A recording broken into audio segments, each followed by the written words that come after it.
Hello and welcome to Making the Shift. We cannot wait to introduce you to our special guest today, Alex Plank. And Chris, tell us everything we need to know about I am Alex. going to give you all of the details. So we do have a very prominent and special guest with us, Alex Plank. He's the creative mind behind many of your favorite shows. You might recognize his work on The Good Doctor and The Bridge.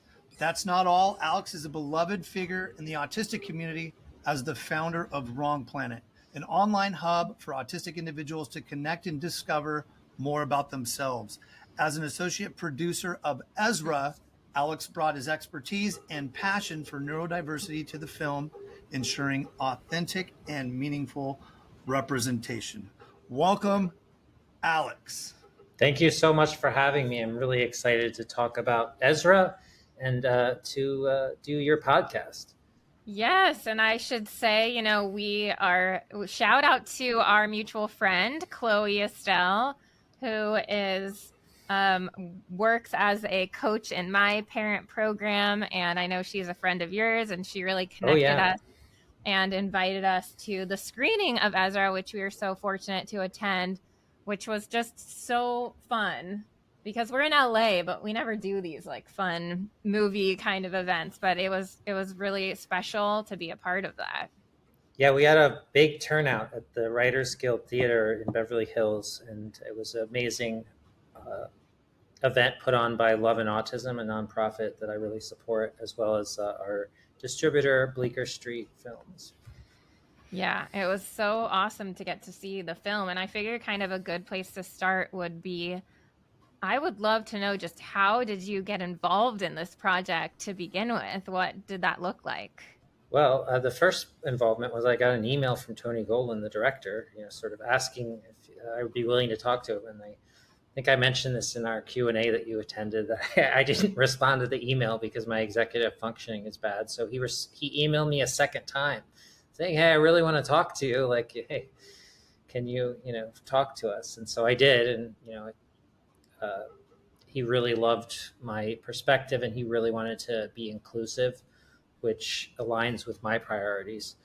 He wanted to make sure that we had an autistic actor playing the autistic character, which again is another important thing to me. Yeah, absolutely. And that's so funny because even just not responding the first time, like I'm sure we've all had moments of that, but like this was such but usually they don't email you again and you just lose out on the job. Yeah. So then what did your involvement look like then from like the beginning stages?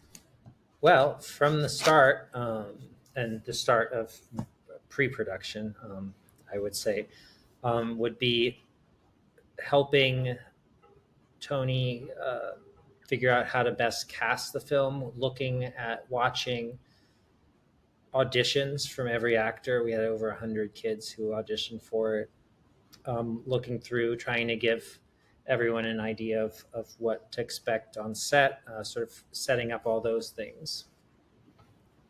Yeah, it sounded like making sure that you were accommodating, all Yeah, I mean, I wouldn't use the word accommodating in this. Well, I mean, it is the right word, I guess, technically, but I'd like to say just more of like empowering the people who are auditioning, because everyone deserves a chance to have their best work seen and to be respected in the process, which I think is really important.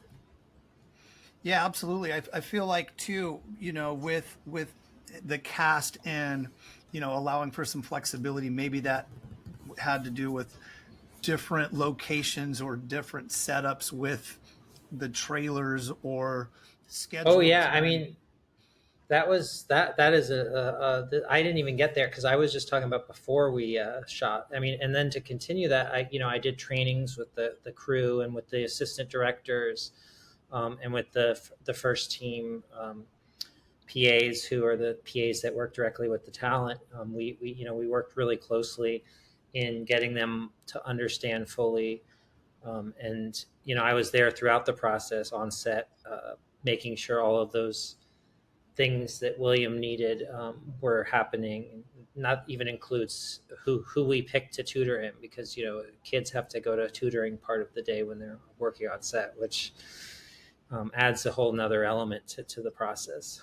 So yeah, my question, reflecting back on the training and education with everybody on set, and how that really helps guide an understanding for the people that might not fully be aware of neurodiversity in itself. Did you find that that education that you provided, the consulting that you provided, helped the actors such as William be more authentic because of that level of comfort and the level of support that he received from the other cast members? Yeah, I think that especially for a kid like William, who's used to maybe trying to have to mask his autistic traits, it's really important to create an environment that's supportive and it empowers him to be himself. I think that was something I really focused on making happen. I think allowing especially some of the things that I would put in the trainings that I did with the cast and crew was that the fact that people should just speak to him like he's a competent actor, not like try to talk to him differently because of autism or whatever. So that was one thing that I think was really you know made a big difference, because a lot of times people start to talk differently to you because they think that you're special or something. Do you know what I mean? It's weird. It's this very ableist sort of approach to people who are talented, but have been sort of outed as having a difference. Right. And I think, people. He is a kid, but I think he did a really good job, and he's a very talented kid. So I think he deserves a lot of respect for that. What was it about him when you guys saw him in auditions that made you realize he was the one? Yeah, I honestly knew that he was the one in the first few minutes of the chemistry read with Bobby that he did, because I wrote that in my notes. That's awesome. And for anyone who's unfamiliar, Bobby plays his dad Yeah, in the Bobby film. Cannavale. Yeah, and oh my gosh, what a funny guy. He was amazing. Also, so we'd love to talk about, why is it so significant that an autistic actor is playing an autistic role? And what does that mean for, the bigger picture of the autistic community? I think it's incredibly significant that an autistic actor is playing an autistic role. I think the norm is unfortunately not to have an autistic actor playing an autistic role, or even have a disabled actor playing a disabled role. And I think, you saw Rain Man, it's Dustin Hoffman. I mean, it was groundbreaking at the time, but I think that this film is groundbreaking on a whole nother level, right? So I think that not just the autistic actor, but having an autistic person behind the scenes like me, who's able to fight for uh, that actors and that character, because being an actor is just sort of one thing, but having more, because the actors don't watch the cuts of the movies and give their feedback. Do you know what I mean? It's not like they can't see themselves really on the monitors. You don't have as much control as an actor as a lot of people think. Mm-hmm. And how rare is that to find someone who, from the conception of the film, said, no, I need this person to, this needs to be an actual autistic child playing this role or person? Well, I think it's unfortunately still not as common as it should be. I think it's getting more common that people want to cast authentically. Um, I think that in the future it'll hopefully be pretty much the norm. And I think this does a lot to move towards that. Although I've had meetings since where I spoke with filmmakers who didn't seem to understand why you would need to cast an autistic actor in the autistic role in a movie, which is unfortunate. Yeah, and it seemed like another big connection. And like you had mentioned earlier, we got to go to the Q&A, which had a lot of, the people who played an important role in creating this film. And it seemed like a lot of them had a very like personal connection to autism, whether it was, their child or like it seemed like the story was written from such an authentic place as well. Yeah, I mean, it's written by a parent, so it's coming from that point of view, which I think my goal in bringing my spin to things, it was showing also the autistic point of view, which I think that we did a great job of doing both, and I think fortunately that it also sort of touches on universal themes of like um, acceptance and coming of age and fatherhood and generational love and family and hard decisions that you make because of that. I think that that's why so many. I think so. It's resonated with so many audiences. I think because it's not just about autism; it's about these characters who, some of whom are autistic, but that's not.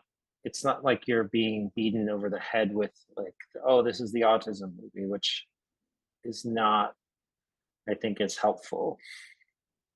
Yeah. It's not like a trope so much. I think autism oftentimes is a trope, unfortunately, and it's autistic people are so much more than that, and they don't always fit those stereotypes that media likes to paint us into. Yeah, I feel like that's happened in so many films in the past, so many like just shows and movies where there's an actor portraying an autistic individual, but they're not doing it in the right lens, or they'll just point one negative thing out, and that becomes what everybody thinks is Right. Or autism. the And it's like, obstacle is the autism, which doesn't right, even make sense because it's that then it's not really, you can't quote overcome your autism. That's not a thing. I mean, the only thing that I right. think that he overcomes is the societal pressure to conform to what is expected of him, and he does what he overcomes is that, and then by doing that he accepts who he is. And I think his father has a similar journey. I think it's a very, there are parallels between the three generations of men in this film, which I think really are one of the strongest things about it. Yeah, I absolutely love that. I work in the school settings with high schoolers, and I think that happens all too often where, you know, eh, an autistic student, something might happen at school and it's framed to the parents as, hey, your child's the naughty kid or the bad kid, and we're going to have to prescribe them this and send them off here. And I think that the movie really portrayed a good understanding from the parent's view, but then also understanding the journey forward by saying, hey, let Ezra be who Ezra is. Accept Ezra for who Ezra is. Don't force him to be somebody he's not. And then that being kind of a recurring theme. And then we see, as not to give too much away in the movie, but the times when he's off, with, I can't remember the name, Rainn Wilson's camp area, where you see Nick, some solid, yeah, Nick, some solitude and some peace happening Sister and some, Margaret. yeah, yeah. I love that because there were some tough times, but there were times that were reflecting Ezra's character of not having to conform during those moments, and being able to be authentic and being able to be regulated in moments and having that solitude as well. So a lot of really good reflections and representations throughout the movie. Yeah, I Well, I also think really you loved notice. Oh, so go ahead.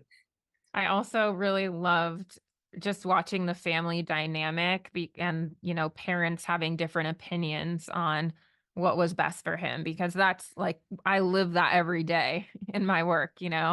working with kids and their parents. And um, I feel like it's just such a real life scenario that so many people will relate to because it's just, well, a lot to relate to in each of their lives.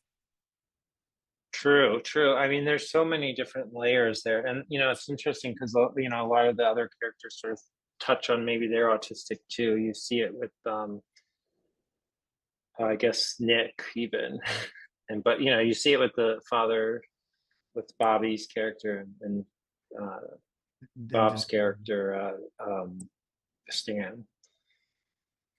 Yeah, absolutely. So Or speaking of sorry, Bob. that, Bob is Robert De Niro, but how did this all-star cast come together? It's very that's awesome. impressive. You said, Rainn Wilson is in it, Bobby Cannavale, Rose Byrne, Robert De Niro. How did this Whoopi Goldberg, happen? Whoopi Goldberg, yeah. Yeah. Vera Farmiga, she's a big deal too. And that line that William came up with about this feels like the start of a demon movie waiting to happen. Um, I think that if that's from The Conjuring, Oh that yeah, reference yeah. there that he insisted on saying, and I told him, oh, that's great, and they were hesitant to use it, but they ended up using all of his lines in the final edit, even though they at the time were sort of resistant to it. No, I love that. But yeah, I mean, I guess that that's the benefit of someone like Tony Goldwyn being the director, where he just is friends with a lot of these people, and and then I mean, he wasn't. I don't know if I think that once we got De Niro on board, it really helped too, because everyone wants to work on a movie with him. Yeah, Yeah.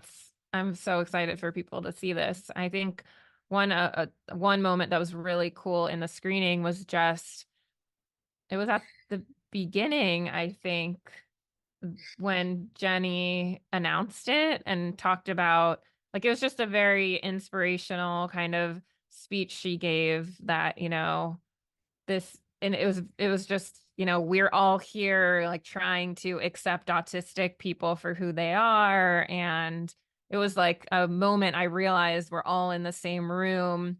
We all want the same thing. It's all of these, neurodiversity affirming people together who have this passion and for, you know, supporting autistic kids, not trying to change who they are. And I mean, I think the film does such a great job of highlighting that too. Yeah, I think it's a really special film in the sense that it speaks to so many perspectives in a way that's very um, neurodiversity affirming, as you said. I think that that was one of my goals, at least, was to not have one of these films that like tries to make it seem like, oh, he overcame his autism, which again I think Right. is crazy. I mean, even like when he eats that ice cream with the spoon, he's not overcoming his autism. He's just doing it in spite like of not liking it to, because he wants to make a good impression on that girl, uh, Ruby. So I it's, but you can see from his reaction afterwards, he did not enjoy it, but he pretends that he did, right? I mean, that's like something we've all done, and I think it's a universal theme of sort of masking certain things to try to make others happy, right? I mean, that's not the same as overcoming your autism, is it? Yeah, absolutely. So how do you hope that, this will change the narrative around autism or that it will help other people better understand, autism and autistic people? Well, our movie is out in 1,300 theaters in the US on May 31st. So hopefully people will go see it. And if they do, I think it will change um, the narrative. I think it'll change.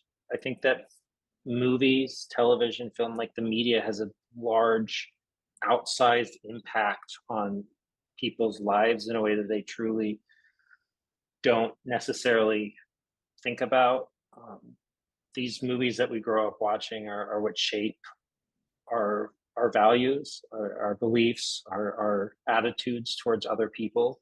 And I think that having a movie that is a net good in that regard, that helps shape people's opinions in a positive way. It helps shape people's opinions in a way that makes them realize that, oh, autistic people are human too, just like us, and we can relate to their stories the same way that we relate to neurotypical stories, right? So I think that to me is hopefully what will happen with this film. Yeah. But you So should go buy tickets because Yes, go buy tickets. It's everywhere. 1,300. I know. Can you actually talk about, because I don't think most people watching this would know, but like, what is the significance? Like, why do people need to go to theaters and see this movie? well, I think first of all that it's a collective experience. You felt it in the theater. It was we all were there together, feeling these things and feeling these moments and reacting, laughing, clapping, like cheering when things happened on the screen. I think that it's a collective experience that sometimes people forget is so important with films. I think that, watching it at home is great, but like it's not the same. Yeah. I actually said that to him when we were sitting in the screening. I think that was the first movie I don't think we've been to a movie in our entire relationship that we've been together because, we have young kids and we never get out. But it was really a cool experience. So we want to encourage you, get out there, watch this movie, tell your friends Buy about this concessions. movie. And it's one of those movies where you could watch it multiple times. You'll get something new out Yeah. of it each time. I've for watched it a sure. lot of times. I've watched it too many times, and still I get the new things out of it each time I watched it. So I think that's really cool. And I'll say, like, I was really expecting to just come in and just bawl because I thought it would just hit so close to home and that it was gonna be like very dramatic and serious. And it was like I was laughing hysterically by like the first 30 seconds that it started up until the very end. So if anyone's sitting here wondering, what kind of an experience it's gonna be, it's such an amazing movie and has so much passion and inspiration and meaningful moments, but it is also so funny. Also has good humor. Yeah. There are some difficult moments too. I think that's Absolutely. important to point out, especially if you grew up getting bullied, and that was one of the things that I thought was really true to life, the way that everyone treats him. And some people might start watching the film and be like, oh, this is ableist. I was like, well, no, the characters are ableist in the beginning. At least they're definitely more ableist, especially his father. And I think that's Yeah. something that changes, and that's part of his father's journey, is becoming less ableist in that regard. That was a very eye-opening moment. I remember that at the beginning when he said, I don't want Ezra to be in his world. I want him to be in our world. And I think that was kind of the foreshadowing of the movie, I think, as you're mentioning, because right there it was just that hint of that ableism thought of conformity, right? Yeah, and I think his reaction at the school where he's looking at the other students there and thinking, oh, well, they're, he's not like them, and like, that's not good. Do you know what I mean? Like that's ableist too, and a lot of it is. I mean, but like that's the world we live in.